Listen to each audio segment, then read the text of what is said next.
नारद मुनि की लाइफ में आगे चर्चा करते हैं। किस प्रकार से नारद मुनि अ, उनका पुराना जीवन क्या था। तो बड़ा स्पष्टता से बताया गया है कि हिज पास्ट लाइफ, वो एक गंधर्व थे जिनका नाम था उपबरहना। अभी देखिए, देवता कई कैटेगरी के होते हैं। उपबरहना एक ऐसे देवता जो स्वर्ग में थे और अत्यंत अत्यंत ब्यूटीफुल और सिंगिंग में बहुत ही स्किलफुल। और ये जो गंधर्व हैं, ये गंधर्व लोक में रहते हैं, जिनके लिए एक स्पेशल एक प्लेनेट होता है। और उन सब गंधर्वों में भी ये उपहरणा बहुत ही हैंडसम थे और उनका फेस बहुत ही अट्रैक्टिव था और बहुत ही बढ़िया से उनका शरीर, वेल बिल्ट बॉडी था। सारे के सारे गंधर्व उनका बहुत रिस्पेक्ट करते थे। He was like a play boy. हमेशा अपना सुंदर श्रृंगार करते, फूलों से, फूलों के गार्लैंड से, चंदन का लेप लगाते, अनेक प्रकार के कॉस्मेटिक्स लगाते, अनेक प्रकार के आभूषण से अपना श्रृंगार करते थे। और इसीलिए वहां पे जो गंधर्व लोक में जो महिलाएं रहती थी, उनको बहुत ही आकर्षक लगते थे गंधर्व और उपभरणा। तो एक बार स्वर्ग के निवासी उन्होंने एक गैदरिंग ऑर्गेनाइज किया, एक स्पिरिचुअल गैदरिंग, जहां पे वो भगवान श्री कृष्ण की स्तुति करेंगे। सत्संग होता है जैसे घरों में, उन्होंने भी सत्संग अपने समाज में ऑर्गेनाइज किया।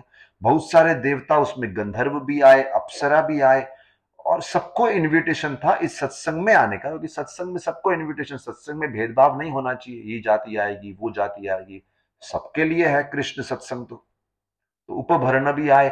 उनके आसपास बहुत सारी महिलाएं थी, बहुत सारी स्त्रियां थी। और उपभरणा अपनी ही अपने सुंदरता की इतने घमंड में, इतनी मस्ती में रहते थे कि भगवान की महिमा, भगवान का ग्लोरिफिकेशन में ध्यान देने की बजाय वो पूरा नशे में थे।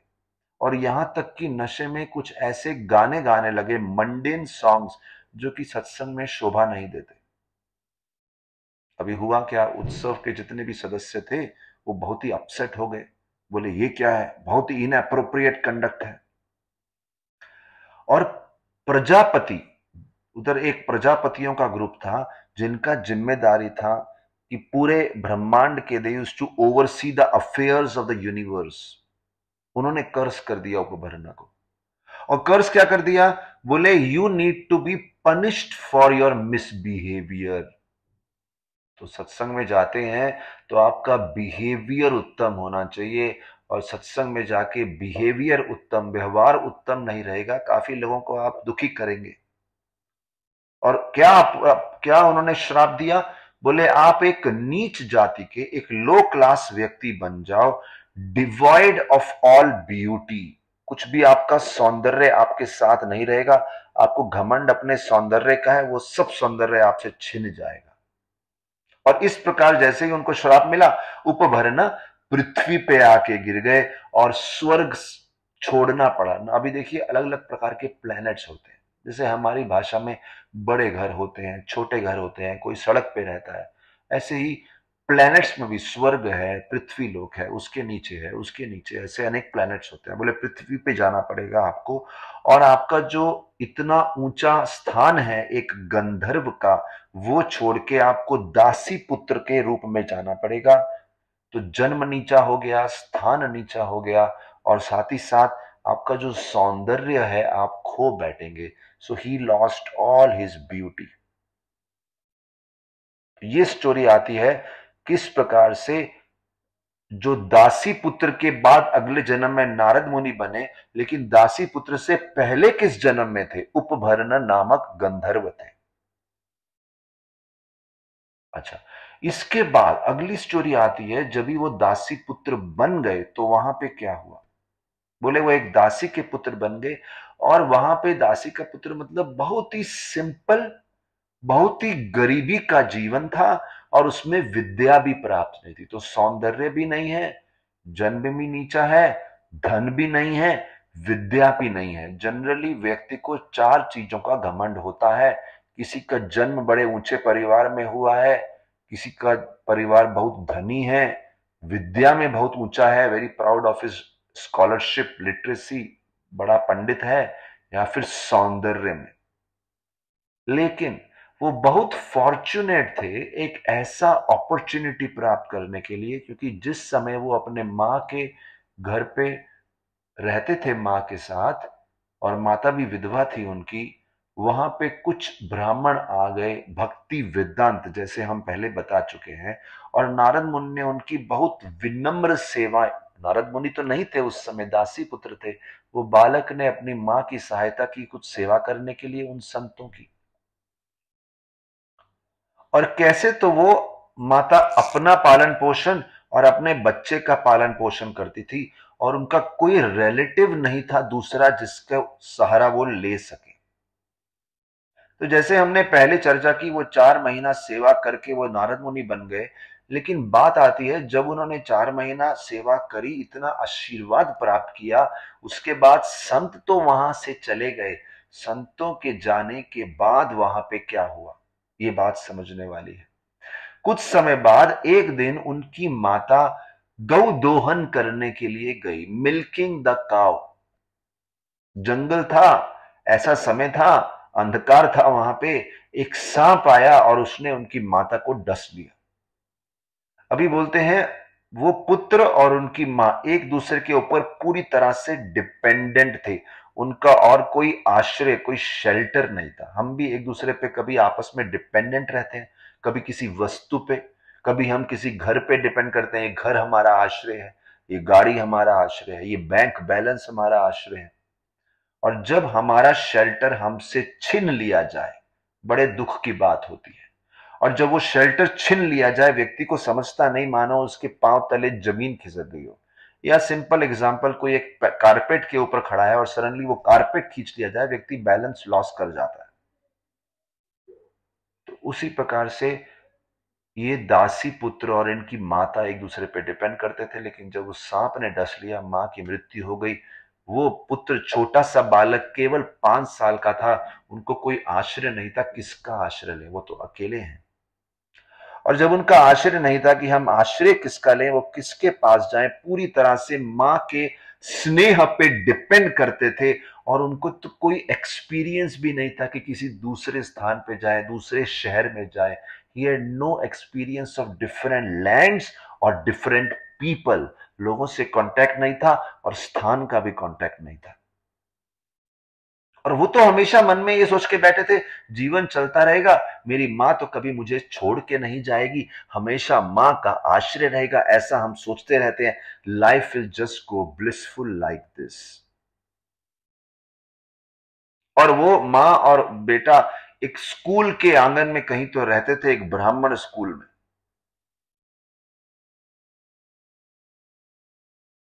और बोलते हैं जब वो भक्ति वेदांत वहां पे रहने को आए थे, वो कृष्ण लीला पे चर्चा कर रहे थे, ये बालक उनको सुनता था। सुन सुन के, अभी देखिए कृष्ण कथा, क्योंकि बात अभी श्रीमद् भागवत की हुई है, एंड श्रीमद् भागवत केवल कृष्ण कथा के बारे में है, या कृष्ण के अवतारों के बारे में है, या कृष्ण की भक्ति और भक्तों के बारे में। ये तीन चीजें, डायरेक्ट कृष्ण लीला, अवतारों की लीला, या भक्त और भक्ति की लीला। और जब ये सब नरेशंस, ये सब टॉपिक्स हमारे कानों में प्रवेश करते हैं, तो हमारा हृदय पूर्ण रूप से शुद्ध हो जाता है। हमारे हृदय में जो जो मानसिक बीमारियां हैं, जो जो गलत विचार हैं, जो जो इररेशनल बिलीफ्स हम कैरी करते हैं, जो जो ऐसे विचार कैरी करते हैं जिनका कोई अस्तित्व ही नहीं है, ऑल अवर अटैचमेंट, जैसे पहले मैंने बताया, शोक मोह और भय नष्ट होता है। ये कृष्ण कथा को अपने कानों में जाने दो, शांति से सुनो। The best solution for all material miseries. वो सुन सुन के जो उन साधुओं की भक्ति थी, वो भक्ति इस बालक के हृदय में भी प्रवेश कर गई। He got infected with that भक्ति। और क्योंकि वो इन्फेक्ट हो गए, उनके अंदर सारे अच्छे गुण आ गए, और स्पेशली श्री कृष्ण के प्रति भक्ति आ गई। और ये लड़का बहुत डिसिप्लिन था, बहुत हम्बल था, बहुत विनम्र, शिष्टाचार वाला। देखिए, सब लोग अच्छा संग करते हैं, करें, लेकिन सबको बेनिफिट नहीं मिलता। खुद के अंदर भी तो कुछ गुण होने चाहिए। वो बालक में क्या गुण थे? बालक का पहला गुण बताया है, वो डिसिप्लिन था, उसके अंदर शिष्टाचार था। Very important. हम्बल था, विनम्र। अगर कोई किसी के अंदर बहुत घमंड हो, एरोगेंट हो, उद्दंडी हो, उसको ज्ञान नहीं दे सकते। हम्बल भी होना चाहिए। और तीसरा चीज, ओबीडियंट टू द एल्डर्स, अपने बड़े बुजुर्गों का सम्मान करता था। Discipline, humble and obedient. और उनको स्पोर्ट्स के प्रति कोई अटैचमेंट नहीं था। वेरी इंपॉर्टेंट, स्पोर्ट्स के प्रति कोई अटैचमेंट नहीं था। कहने का मतलब यह है कि अननेसेसरी की एंगेजमेंट्स नहीं थी। फ्रिवलस स्पोर्ट्स, देखिए शब्द यूज किया है, फ्रिवलस स्पोर्ट्स, उसके प्रति कोई अटैचमेंट नहीं। और अगली बात बोली है वो, ही वाज, इंग्लिश में प्रभुपाद जी लिखते हैं, he was not very naughty और टॉकेटिव। आलतू फालतू सामाजिक बातों में उसको कोई रुचि नहीं थी। तो उद्दंडी खेलकूद और आलतू फालतू की बातों में कोई रुचि नहीं थी। और इसीलिए क्योंकि वो डिसिप्लिन था, हम्बल था, ओबीडियंट, आज्ञाकारी था, और उसको फ्रिवलस स्पोर्ट्स और आलतू फालतू की बातों में कोई रुचि नहीं थी, इसीलिए संतों ने खूब आशीर्वाद दिया और उसको ब्लेसिंग दिया। और जबकि लड़का बहुत छोटा था, दासी पुत्र था, ज्ञानी, बड़ा पढ़ा लिखा नहीं था, दिखने में सुंदर नहीं था, लेकिन आशीर्वाद के बल से बहुत महान महान भक्त बन गया, बड़े बड़े राजाओं का गुरु बन गया। This is the power of blessings. आशीर्वाद अपने बल पे नहीं कर सकते, आशीर्वाद के बल पे कोई कितना ही बेकार क्यों ना हो, ऊंचे से ऊंचे स्थान को प्राप्त कर सकता है। और धीरे धीरे वो भक्ति के मार्ग पे सुदृढ़ हो गया। He became greatly attracted to the path of bhakti. कुछ लोग सोचते हैं कि भक्ति फालतू लोग करते हैं जो समाज में कुछ कर नहीं पाते, बल्कि भक्ति तो वो करते हैं जिन्होंने सब देख लिया है, समाज में कहीं पे कुछ आनंद नहीं है, सब चख लिया, सोच लिया, जो समझ गए हैं अल्टीमेटली भक्ति is the top most path. Top most लोग ही भक्ति को लेते हैं। तो यहां पे कई चीजें हमें सीखने को आ रही हैं। वो बालक ने श्री कृष्ण के ऊपर अपना मन पूरी तरह से केंद्रित कर दिया और अपने शरीर को भगवान की सेवा में पूरी तरह से लगा दिया। हमारे पास तीन चीजें होती हैं, शरीर, मन और वाणी।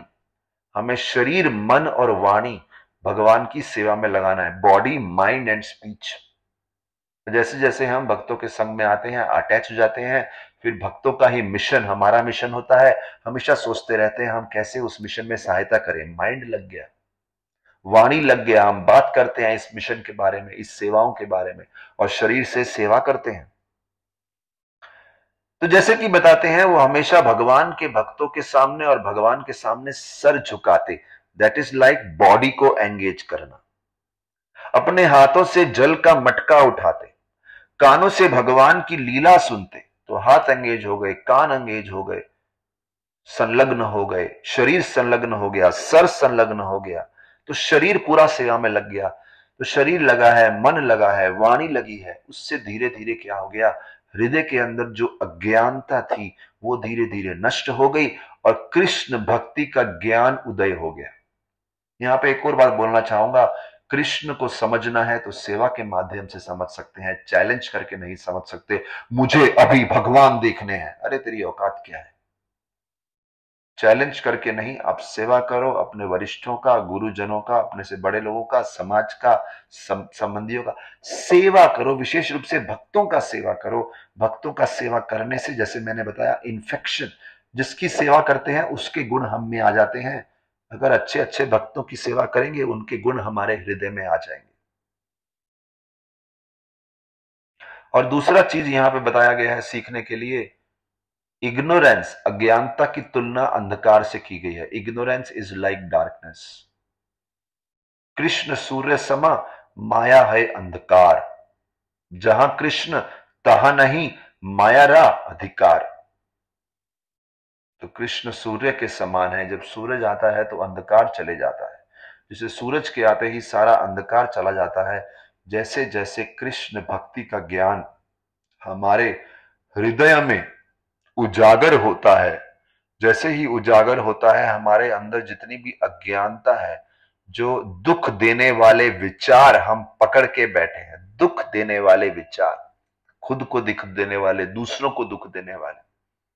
देखिए हमारे जीवन में मैक्सिमम दुख तो हमारे मन के कारण होता है। कभी कभी समाज में इतने दुख होते नहीं है जितना हमारा मन उसका पहाड़ बना लेता है। तो कहने का मतलब है, कृष्ण के ज्ञान का उजागर होने से हमारे अंदर जो दुख देने वाले विचार हैं वो धीरे धीरे समाप्त हो जाते हैं। और फिर क्या हो गया, इस प्रकार से जो मानसून सीजन था, वर्षा ऋतु थी, चतुर्मास था, उसमें संतों का संग मिला। उस लड़के के हृदय में कृष्ण प्रेम उजागर हुआ और उन्होंने श्रीमद् भागवत का ज्ञान बालक को पूरी तरह से सिखा दिया, उनको भक्ति मार्ग पे लगा दिया। इस चीज को ध्यान करते हुए आप सब भी जो कथा सुन रहे हैं, विचार कीजिए कि आपने जब अच्छा संग किया, associating with good people, what are the 3 benefits people can achieve by associating with good people? जो संग है वो बहुत जरूरी है, क्योंकि संग के आधार पे ही हमारी इच्छा जन्म लेती है। जैसा संग करेंगे वैसी इच्छा आएगी। संग के आधार पे ही हमारी पर्सनैलिटी डेवलप होती है एक सर्टेन तरीके से। संग के आधार पर ही हमारे गुण डेवलप होते हैं। कितना इंपॉर्टेंट है आप किसका संग करते हैं, बिकॉज हमारी क्वालिटीज, हमारी डिजायर्स और हमारी पर्सनैलिटी वैसे डेवलप होती है। अच्छा संग होता है वो एक उपजाऊ भूमि से तुलना की गई है, जहां पे अच्छे गुणों की फसल उगती है, क्योंकि जैसी भूमि है वैसी ही तो फसल आएगी। और अच्छे संग में हमारे शॉर्टकमिंग्स, हमारी जो कमियां हैं वो धीरे धीरे, और जो बुरी आदतें हैं वो धीरे धीरे समाप्त हो जाती हैं। अच्छे संग में हमें इंस्पिरेशन मिलता है, डिटर्मिनेशन मिलता है अपने लक्ष्य की तरफ जाने का। और ये जो छोटा सा बालक था, संतों के संग में ये सब बदलाव उसमें आए और वो बड़ा नारद मुनि बन गए, जो आगे चल के प्रहलाद, ध्रुव और मृगारी के गुरु बनते हैं।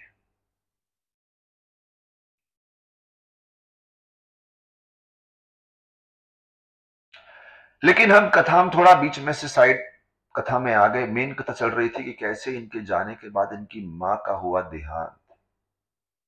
और मां का जो देहांत हो गया, मां का देहांत होने के बाद बालक सोचने लगे कि ऐसा मेरे जीवन में क्यों हुआ।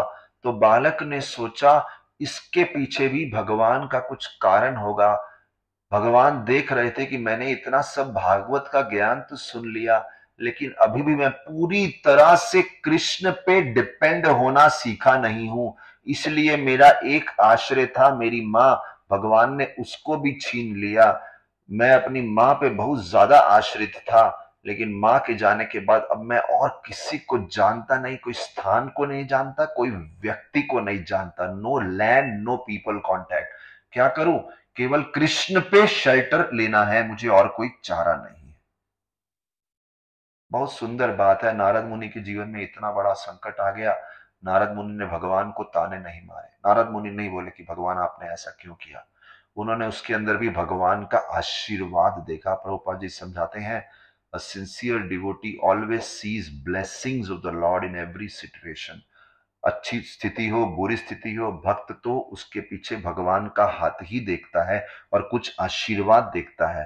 क्यों? दूसरी बात समझाई गई है, क्योंकि भक्त जो है भगवान को हर परिस्थिति में अपना सबसे बड़ा शुभ चिंतक मानता है। तो ये विचार लिए हुए बहुत जरूरी है। हम जो एक्शन लेते हैं वो किन विचारों के माध्यम से लेते हैं। जो बालक था उसने अपने जीवन का आगे का मार्ग डिसाइड किया एक ग्रेटिट्यूड का भाव लेके, कृतज्ञता का भाव लेके। उसके हृदय में थोड़ा सा भी नेगेटिविटी नहीं था, फुल पॉजिटिविटी था। और वो उत्तर दिशा में, नॉर्दर्न डायरेक्शन में चल पड़े। और क्योंकि जहां तक मां की बात है, मां का देहांत हुआ, लेकिन हम सोचेंगे मां के साथ इतना बुरा क्यों हुआ। एक्चुअली मां के साथ ही बुरा नहीं हुआ, सांप के डसने से मृत्यु तो हो गई, लेकिन अगली परिस्थिति उनकी भी बहुत अच्छी रही होगी, जो कि यहां बताई नहीं गई, लेकिन वो भी अच्छी रही होगी। क्योंकि इतने सारे साधुओं ने इतना आशीर्वाद दिया। देखिए, हम इस छोटे से जीवन में दिखते हैं, अच्छा हुआ बुरा हुआ, किसी की मृत्यु हो गई, हो सकता है मृत्यु के पहले वो इतनी गरीबी में एक बड़े ही एकांत स्थान में जंगल में रह रही थी, या जहां भी स्कूल के आंगन में रह रही थी, कोई उसका बहुत ऐश्वर्य नहीं था, लेकिन बाद में आशीर्वाद मिलने के बाद तो उनको बहुत, शायद मृत्यु के बाद कोई अच्छा शरीर मिला हो, अच्छा घर मिला हो रहने को, हो सकता है भगवान के धाम चली गई हो, तो कुछ भी अच्छा ही मिला होगा ना, बुरा क्यों करेंगे भगवान उनके साथ। तो नारद मुनि ने उत्तर दिशा में अपना भ्रमण शुरू किया। बोलते हैं कहां कहां से गए। बोले नारद मुनि अनेक शहरों से गुजरे, अनेक गांव से गुजरे, अनेक खेतों से गुजरे, अनेक खानों से, mines, farms, mines, cities, villages, agricultural land, फिर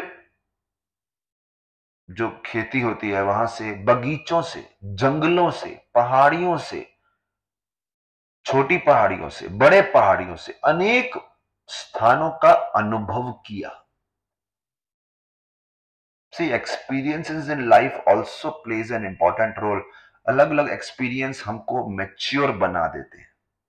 कभी कठिन परिस्थितियों से गुजरना, कभी बहुत ही ऐश्वर्यशाली ऑपुलेंट परिस्थिति से गुजरना, और ये सब गुजरते गुजरते एक समय थक गए, एक वृक्ष के नीचे आके, बैनियन ट्री, बरगद के पेड़ के नीचे आके बैठ गए। और क्योंकि उन्होंने इतना सुना था, जैसा सुनते हैं वैसा चिंतन रहता है। अगर हम ऐसी बातें सुनते रहे जिनका स्पिरिचुअल लाइफ से कुछ लेना देना नहीं, तो चिंतन वैसा रहेगा। लेकिन जैसा हम सुनेंगे, कानों में जो ज्ञान जाएगा वैसा चिंतन मन में होगा। पूरा मार्ग में वो जा रहे थे, चिंतन हमेशा भगवान कृष्ण पे था। रास्ते में कई सारे तालाब भी आए, नदियां भी आए, सुंदर कमल के फूल थे, भंवरे मंडरा रहे थे, पक्षी चहचहा रहे थे, और बहुत ही भयानक जंगल भी आए, जहां पे जंगली घास थी, सांप थे, अनेक प्रकार के जंगली जानवर थे। उनके मन में कभी डर नहीं आया। Very important.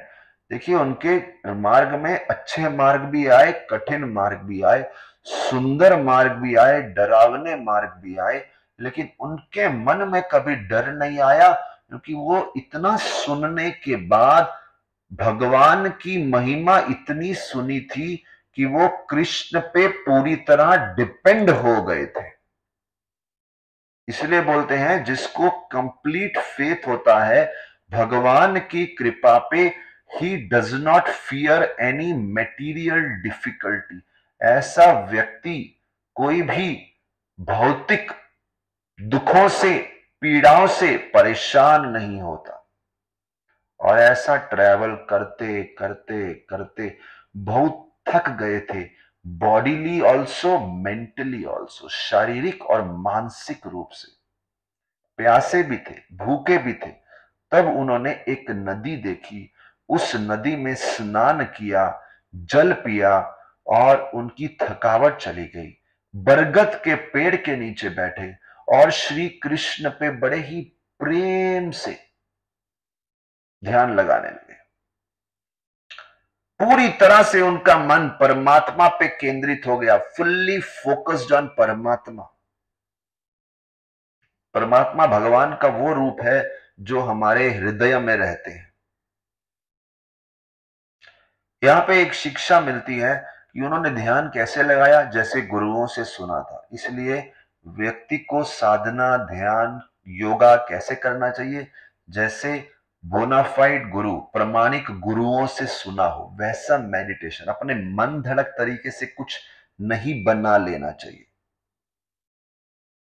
जब उस लड़के ने भगवान पे ध्यान लगाया, बड़े ही डीप भावनाओं से, प्रेम से अश्रु उनकी आंखों से गिरने लगे, और भगवान श्री कृष्ण तभी उनके समक्ष, उनके हृदय में प्रकट हो गए।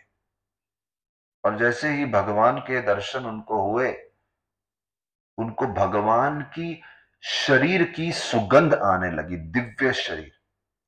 भगवान के जो एंकल बेल्स हैं उनकी ध्वनि सुनने लगी, कृष्ण के सुंदर मुखड़े के दर्शन, उन सबका अनुभव होने लगा। और इस प्रकार से वो इतने आनंद के सागर में डूब गए थे, उनको रोमांच हो रहा था। He was getting goose bumps in his body, और इतना रोमांच हो रहा था, लेकिन इतना आनंद आते ही कुछ क्षण के लिए दर्शन हुए थे और भगवान लुप्त हो गए, भगवान गायब हो गए, दर्शन बंद हो गए। फिर से उनको कृष्ण का सुंदर रूप नहीं देखा, और इसलिए भगवान से विरह में, सेपरेशन में, कि कृष्ण क्यों नहीं दिख रहे अभी, वो इतने उतावले हो गए, कृष्ण क्यों नहीं दिख रहे, क्यों नहीं दिख रहे, बहुत ही दुखी हो गए, मानो अभी अभी हाथ में एक खजाना आया हो और वो खजाना उनके हाथ से निकल गया। बहुत दुखी थे। उनकी इच्छा हुई मुझे भगवान को फिर से देखना है।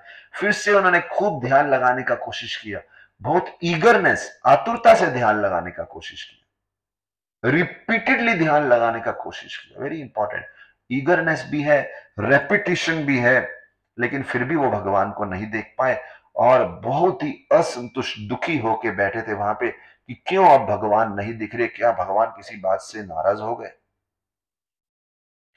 लेकिन यहां पे एक शिक्षा आती है कि we can not demand the lord, हम भगवान से डिमांड नहीं कर सकते कि जब हमें चाहिए वो दिख जाए। ना ना ना, ऐसा नहीं हो सकता। जैसे हम सूर्य को डिमांड नहीं कर सकते सूर्य उदय हो जाओ, सूर्य उदय नहीं होंगे जब तक सूर्य का समय नहीं आएगा, सूर्य की इच्छा नहीं होगी। Sun rises on his own. उसी प्रकार से भगवान भी रिवील करते हैं जब उनकी इच्छा होती है। लेकिन वो बालक, उसने खूब प्रयास किया, सच्चा प्रयास था, सच्चे दिल से, ऑनेस्ट अटेम्प्ट था। वेरी इंटरेस्टिंग, जब कोई ऑनेस्टली अटेम्प्ट करता है, सच्चे दिल से पुकारता है भगवान को, उस एकांत स्थान में वो सच्चे दिल से पुकार रहे थे। भगवान ने देखा रिपीटेडली ट्राई कर रहा है, भगवान ने देखा सिंसियरिटी है, भगवान ने देखा लोनली प्लेस, एकांत है। कृष्ण ने बड़ी ही कृपा से उनको प्रोत्साहन दिया। भगवान बोलते हैं इस शरीर में आप मुझे दोबारा नहीं देख पाएंगे। Krishna also wants to give encouragement, that is very important, लेकिन साथ ही साथ फॉल्स एनकरेजमेंट नहीं देंगे, आपको लायक बनाएंगे उस चीज के।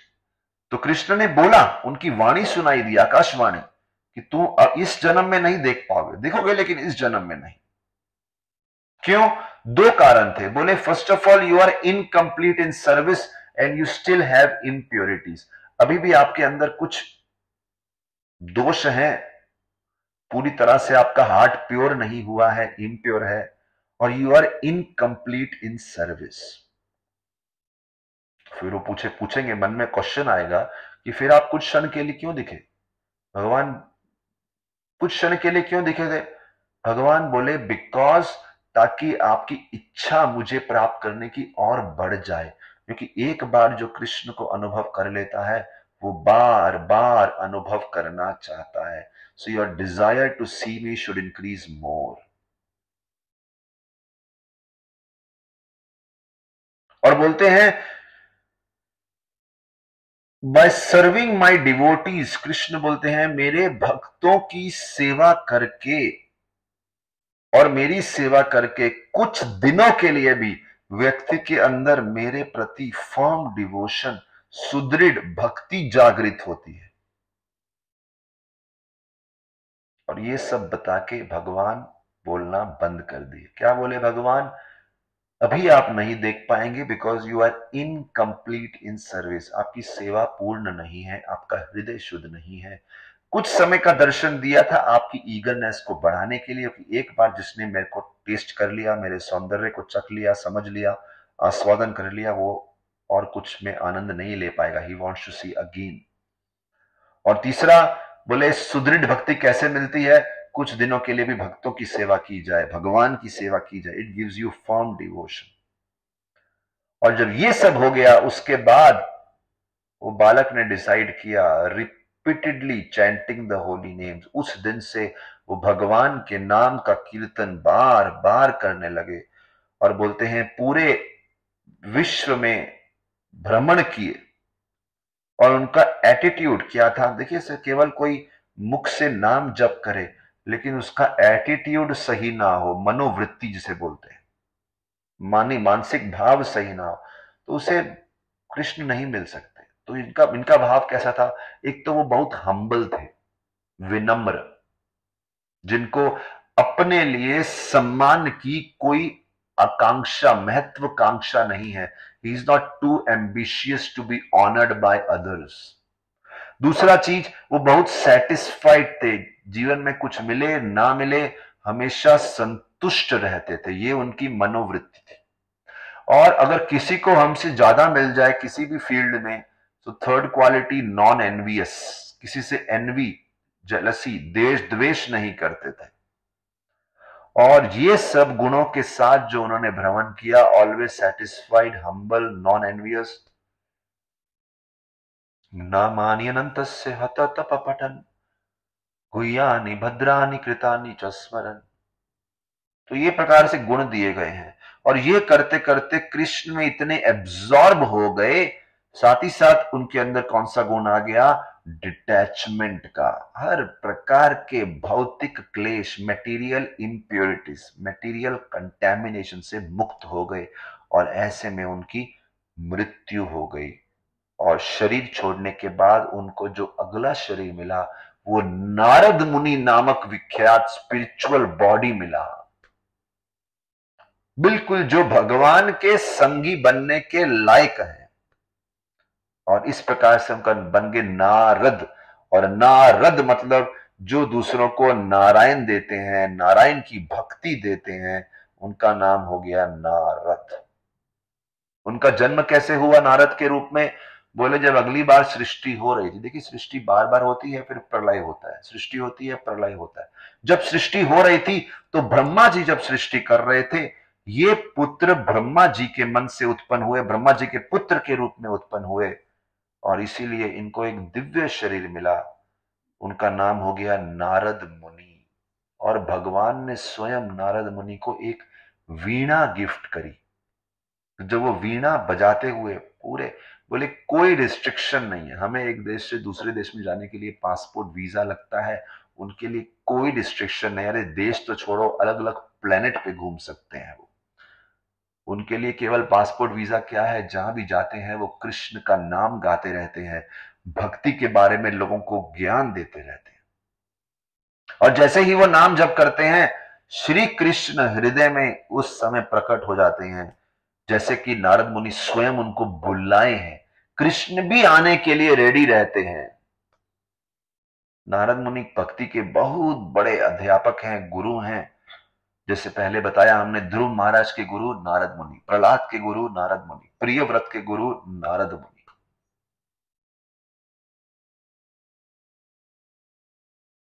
तो ये कथा है नारद मुनि की, कैसे आशीर्वाद से उनका जीवन सफल हुआ। और ऐसे कई एग्जाम्पल शास्त्रों में आते हैं, आप लोग भी बता सकते हैं अगर आपने सुना है कोई शास्त्रिक उदाहरण जिसमें आशीर्वाद से किसी का जीवन बन गया, ऐसे एक दो उदाहरण बताइए। या फिर ऐसा कुछ उदाहरण बताइए जहां पे आपने, आपका कुछ अच्छा व्यवहार देख के कोई आपसे वरिष्ठ आपसे खूब प्रसन्न हुए हो, और आपको उनका प्रसन्नता प्राप्त करके आपको बहुत एनकरेजमेंट मिला हो, और आपको बहुत अच्छा लगा हो कि आपने किसी अपने से बड़े को खुश कर दिया।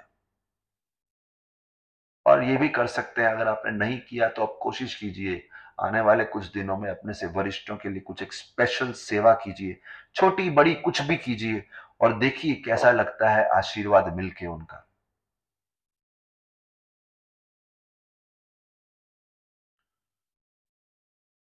इसलिए बोलते हैं केवल एक दो चीजें कंबाइन होनी चाहिए, अच्छा प्रयास, एफर्ट्स, और दूसरा ब्लेसिंग्स। दोनों मिल जाते हैं तो सक्सेस मिल जाता है। हम अच्छा एफर्ट डालें, नारद मुनि ने एफर्ट डाला, अलग अलग परिस्थितियों से गुजरे, कंप्लेन नहीं किया, उनका एटीट्यूड अच्छा था, मनोवृत्ति अच्छी थी, उन्होंने एफर्ट डाला और उधर से आशीर्वाद मिला, दोनों मिलके नारद मुनि को अपना लक्ष्य प्राप्त हुआ। दूसरा हम देखते हैं, ये दासी पुत्र छोटा बालक था, सोशल स्टेटस हाई नहीं था उसका, लेकिन फिर भी संतों ने आशीर्वाद दिया, क्योंकि अच्छा सत्संग जो होता है, उनका गुण होता है, वो लोग पार्शियल नहीं होते, पक्षपात नहीं करते। छोटा बालक है या उच्च स्टेटस, सोशल स्टेटस नहीं है, फिर भी उन्होंने इतना आशीर्वाद दिया। तो इसीलिए हमें खूब प्रयास करना चाहिए अपने व्यवहार से दूसरों को प्रसन्न करने का, और ताकि हम अपने लक्ष्य को प्राप्त कर सकें। हरे कृष्ण।